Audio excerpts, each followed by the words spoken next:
Had to unmic my microphone. Hey, John.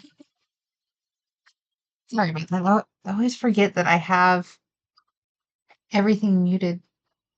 Hopefully I did, otherwise you heard my neighbors yelling as I was coming and sitting down. Oh my god. Why are my glasses so dirty?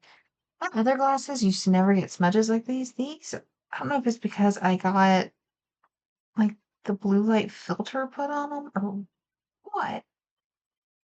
My gosh. If a smudge could be had on these things, and I'm using like a good cloth, like one designed for screens and lenses and stuff. But there we go. I can see now.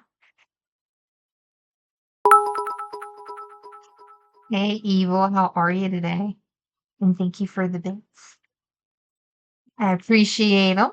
So this is the deck that I got as like SIM cards flying. Um, that I had my eye on for a while, and then I saw it on clearance and I picked it up. And the last weekend he was with us, Basil actually took a little nap on this deck. Kind of forgotten about that until just now, but uh, so it's like our little blessed by Bazoo deck. It's like so many days. I don't really get to start on my day until like noon ish because I stay up late. So I get up a little bit later. We get out the door and I get the Viking to work and get home and everything. And usually by the time I'm getting home or getting to my grandma's or something, it's, you know, noon or later. And it's always so weird to me that people are already midday when I'm just starting mine. But one of the things I miss about having my, whatchamacallit, Android, and I'm sorry, I just tapped my nails on my desk. That I don't mean to be the like women on all the videos that you see like tapping their nails on everything that actually drives me bonkers, but I am a nail tapper myself, but I'm also like I'll do a finger tap, which you can still kind of hear when I'm doing it. So I'm gonna try. Some of you guys saw this last night, but I posted out of sight, out of mind. Like that's just my personality type. It really is. And I was searching for these markers. I love them to death. I use them in my planner, and of course I made everything fuzzy. Go fucking figure. All right. I use them in my planner a lot. I use them for coloring. I use them for just everything. Color helps me remember really well. And so I was the fact I even put these somewhere where I couldn't find them easily is hilarious to me. I don't know why I did that, but I did. I was researching more into this, into the whole. I think it's gonna be too dark. I use it on a tree. The whole Annabelle Lee thing. I was doing more research on the family lines, like bloodlines and everything. Family tree. That's the word I'm looking for. And even though I had seen where they had said that it was hard to pinpoint if she was actually Edmund's daughter or not, I looked at him, I looked at his siblings, and yeah, she didn't exist in the way they say she did. But that's okay because today we're going to research the other for the cemetery itself and the ghosts that are associated with it. We're going to look at some of the other women who were buried and have been said to be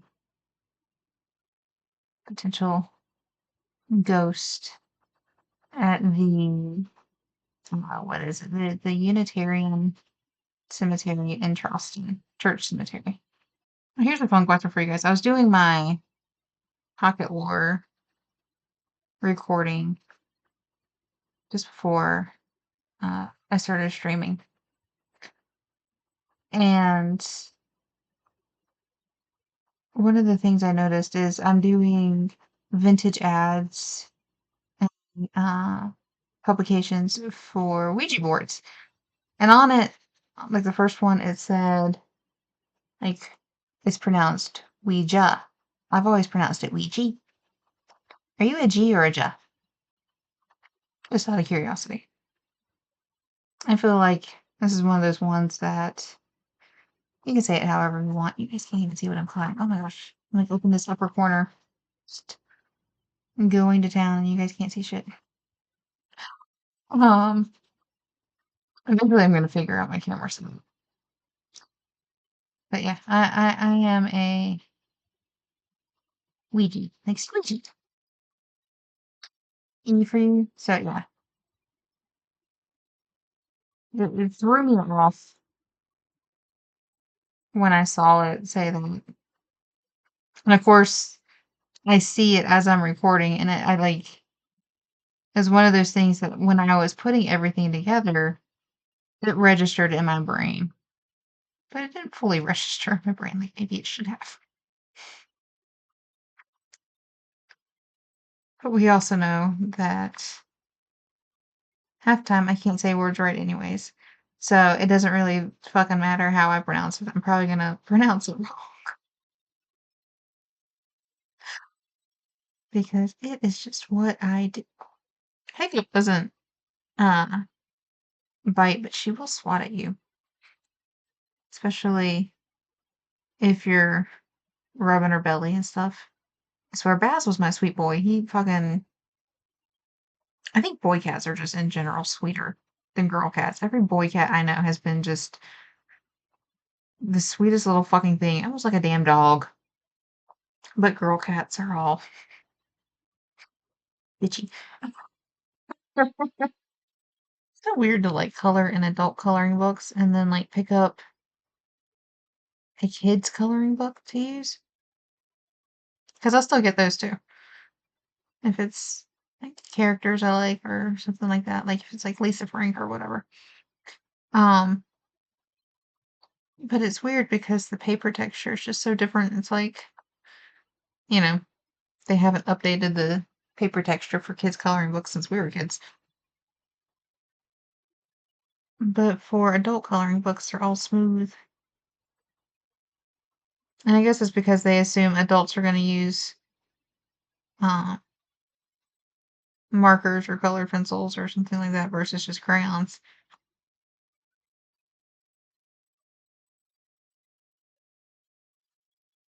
And sometimes I miss that like weird papery texture, but then I wouldn't be able to do shit like this without it causing a giant mess. Trying not to like hum to myself.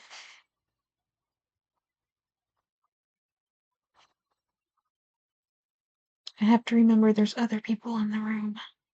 So, but while I'm thinking about it, since I'm going to be doing my research here in a second, um, we are doing, like I said, the Unitarian.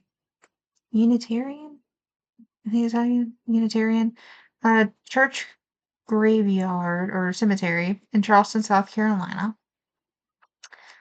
It does have supposedly the real life inspiration for Annabel Lee, Edgar Allan Poe's last poem. And the story goes that Poe was down there doing military service under a pseudonym. And this is legit, by the way. He was down there.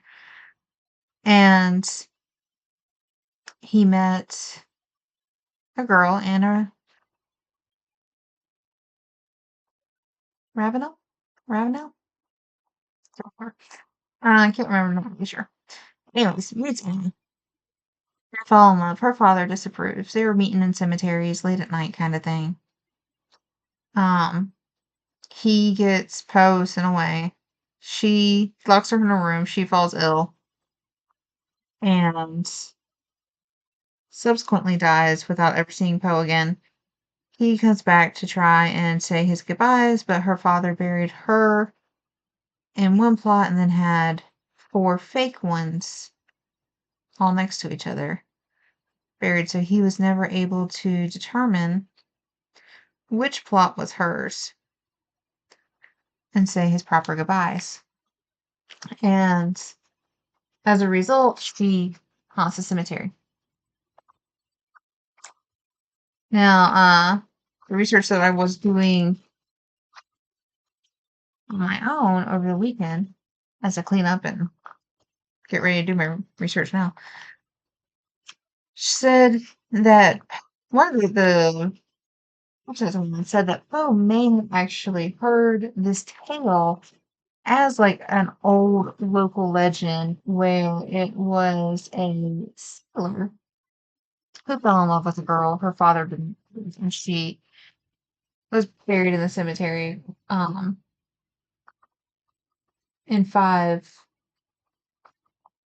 well, with five plots, her being in one and him never knowing which one she was in. Or it could have been that he met this girl and that it was based on her. So I find that interesting because there is no proof that she exists.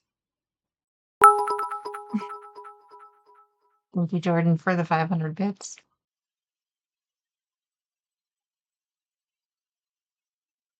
She would send them to their rooms with a cup of poisoned tea, and once they drank their tea and went to bed, her husband would go to the room to beat them almost to the point of killing. Another version of the legend is that the tea would only put them to sleep. When they were almost asleep, she would pull a lever and the bed would collapse and drop the victim into a pit.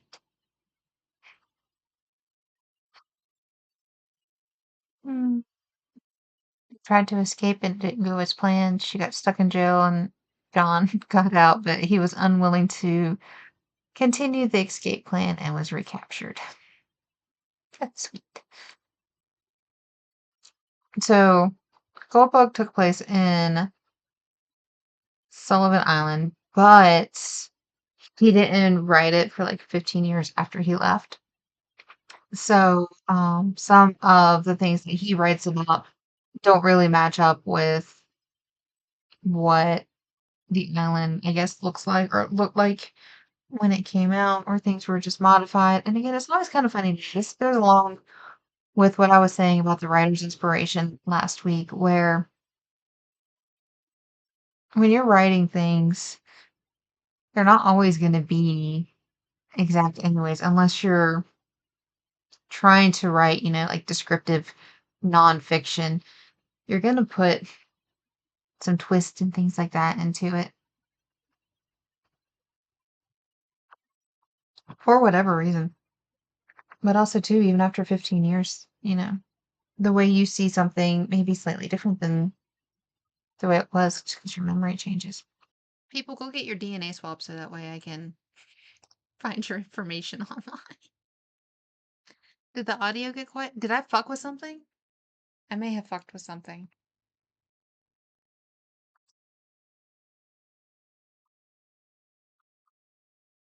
Is it better?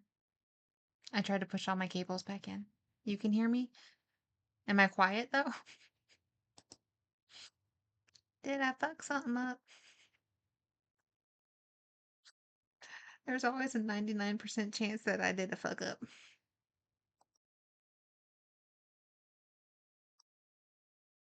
For starters, let me make sure the correct microphone. Okay, can you guys hear me? Is that better? It could be your headphones. Or... It also said the device was default, so it could have, when I unplugged my one camera, it could have like shifted everything. When I was recording earlier today, every single time I hit the record button, I had to change my microphone from like the default one for a webcam to my actual microphone, even though the default for my computer is set to be my plug-in microphone. Fucking drive me crazy. Technology.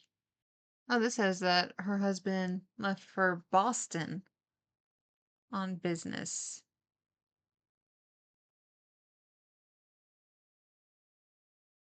Hmm.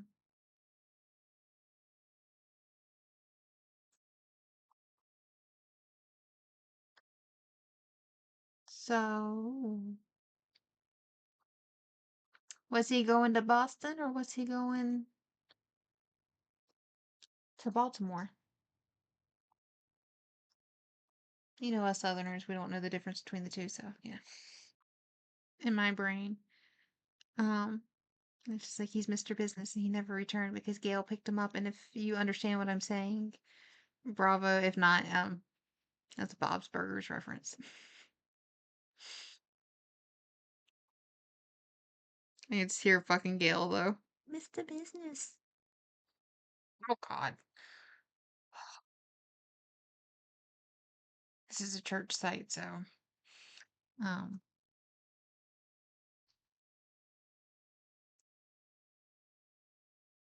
I'm debating on whether or not I want to sign up for this. Just so I could see if it has the information I want. But it's like optional. I want to add my Church of Jesus Christ membership information to enable church features. I do not. I feel like I'm gonna burst into flames too, Jade.